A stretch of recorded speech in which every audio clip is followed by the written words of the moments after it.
નમસ્કાર મિત્રો, ભાજપની ધમકી કે કોંગ્રેસનો ડર, 12 જેટલા ઉમેદવારો અંડરગ્રાઉન્ડ। રાજકોટમાંથી એક સમાચાર સામે આવ્યા કે રાજકોટના કોંગ્રેસના ઉમેદવારોને ભારતીય જનતા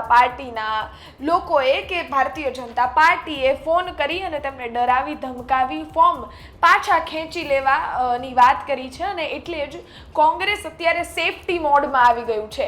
કોંગ્રેસે તેમના 12 ઉમેદવારોને બીજી જગ્યાએ ખસેડી દીધા છે અને તેમજ આ સમગ્ર બાબતે કોંગ્રેસ દ્વારા એવું કહેવામાં આવી રહ્યું છે કે લોકશાહી છે એનો ભંગ કરવામાં આવી રહ્યો છે અને તેમજ આ લોકશાહીનો પર્વ છે એને ઉજવવા કરતા લોકો એના ખરાબ રીતે આમાં રાજકીય રીતે રમી રહ્યા છે અને તેમજ અમારા નેતાઓ અમારા ઉમેદવારોને ડરાવવાનો અને ધમકાવવાનો પ્રયત્ન કરી રહ્યા છે।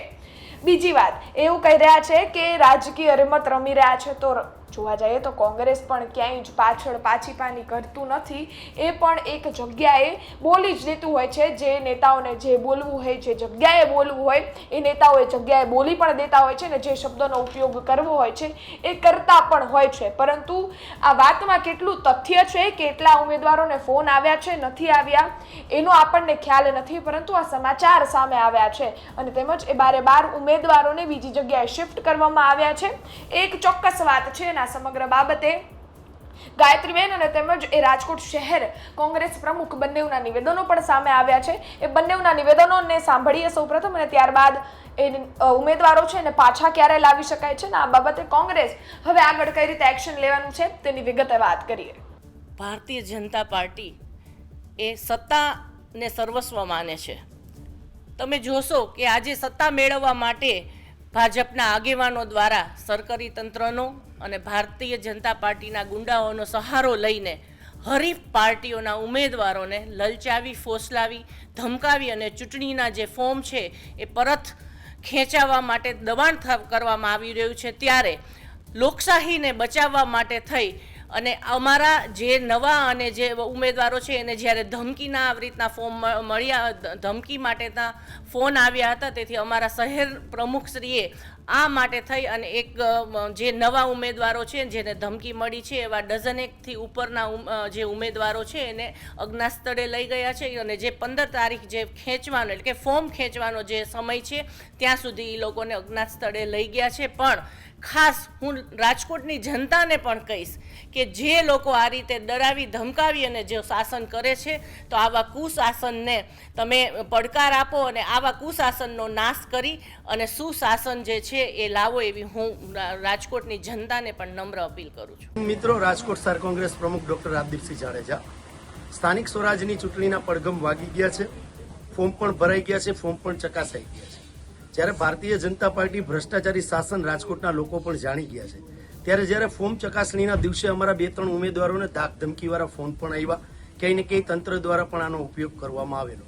ત્યારબાદ અમે સમગ્ર રાજકોટના 72 કોર્પોરેટરો જે ઉમેદવારો છે એમાં એક કોર્પોરેટરો જે લીડિંગ પર્સનાલિટી મુખ્ય જે અમારા છે આગેવાનો એમને જવાબદારી આપેલી હતી અને એટલા માટે જવાબદારી આપેલી હતી કે જે પહેલીવાર ચૂંટણી લડી રહ્યા છે એને રાજકીય રીતે કઈ રીતે આગળ વધવું વોર્ડ વાઇઝ એની પણ અમે માર્ગદર્શન પૂરું પાડવાના હતા અને એ બધાને સાથે મળીને અમે અલગ અલગ જવાબદારીઓ વહેંચેલી હતી અને વિસ્તારની અંદર અમારા કોર્પોરેટરો સિવાયના લોકો, ઉમેદવાર સિવાયના લોકો, સંગઠનના લોકો, વોર્ડ પ્રમુખો, શહેર સંગઠન અને જે ઉમેદવારો ત્યાં છે ત્યાં પ્રચાર કાર્ય આગળ ચાલી જ રહ્યું છે। શહેર કોંગ્રેસ કાર્યાલય પણ ખુલ્લું જ છે અને ત્યાંથી પણ સંગઠનનું કામ ચાલી રહ્યું છે, પ્રચાર કાર્ય પણ ચાલી રહ્યું છે। પણ ભારતીય જનતા પાર્ટી દ્વારા લોકશાહીનું ચીરહરણ કરવાના પ્રયત્નો થઈ રહ્યા હતા એટલે અમે અમારા ઉમેદવારોને ખોટી રીતે માનસિક રીતે કોઈ હેરાન ન કરે એટલે સ્ટ્રેટેજીના ભાગરૂપે અમે આ કાર્યક્રમ કરેલો છે। અને ભારત દેશ છે એ સમગ્ર વિશ્વની અંદર લોકશાહી ધરાવતો દેશ છે। જ્યારે દેશની અંદર અંગ્રેજોનું શાસન હતું ત્યારે પણ કોંગ્રેસ લડી અને આ દેશને આઝાદી અપાવેલી હતી, ત્યારબાદ લોકશાહીની સ્થાપના થઈ હતી, પણ આજે પણ લોકશાહી જેવું કંઈ રહ્યું નથી। ત્યારે બીજી લોકશાહી પ્રસ્થાપિત કરવાની લડાઈ અમે લોકો લડી રહ્યા છીએ અને રાજકોટની જનતા છે એ સંપૂર્ણ રીતે આ વખતે ભારતીય જનતા પાર્ટીનો ભ્રષ્ટાચારી જે ગળો છે એને ફોડવા તત્પર છે। એટલે ભારતીય જનતા પાર્ટીના લોકો આવા વલખા મારી રહ્યા છે। આશા રાખીએ કે આવનારા દિવસોની અંદર રાજકોટની જનતા આ ભારતીય જનતા પાર્ટીનો ભ્રષ્ટાચારી ગળો ફોડી નાખશે અને ફરીથી સંપૂર્ણ સારી રીતે લોકશાહી રાજકોટ શહેર અને સમગ્ર ગુજરાતમાં સ્થપાશે આવો મને સંપૂર્ણ વિશ્વાસ છે। જય હિન્દ, જય ભારત. આપણે સાંભળ્યા ગાયત્રીબેન વાઘેલા અને તેમજ રાજદીપસિંહ જાડેજા, બંને કોંગ્રેસના નેતા છે. એક ઉમેદવાર છે ને રાજદીપસિંહ જાડેજા છે, શહેર પ્રમુખ પણ છે.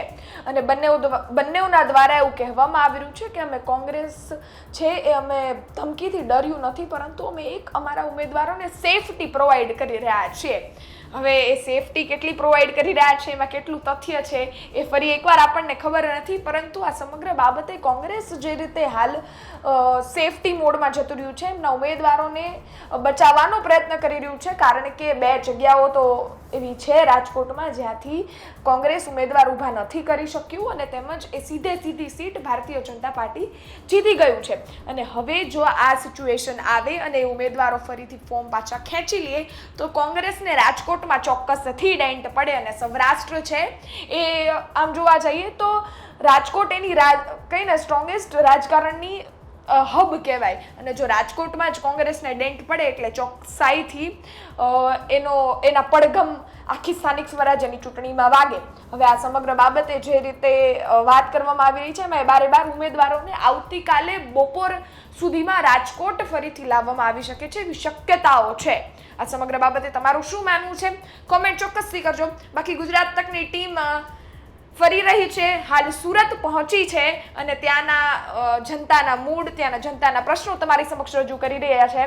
એટલે જો તમે યુટ્યુબ પર જોઈ રહ્યા હો સબસ્ક્રાઇબ કરજો, ફેસબુક ઇન્સ્ટાગ્રામ પર જોઈ રહ્યા છો ફોલો કરી સહયોગ ચોક્કસથી આપજો. બાકી માહિતી પસંદ આવતી હોય તો લાઇક શેર ચોક્કસથી કરજો. ફરી મળીશું નવી માહિતી સાથે, ત્યાં સુધી ધ્યાન રાખો. ધન્યવાદ.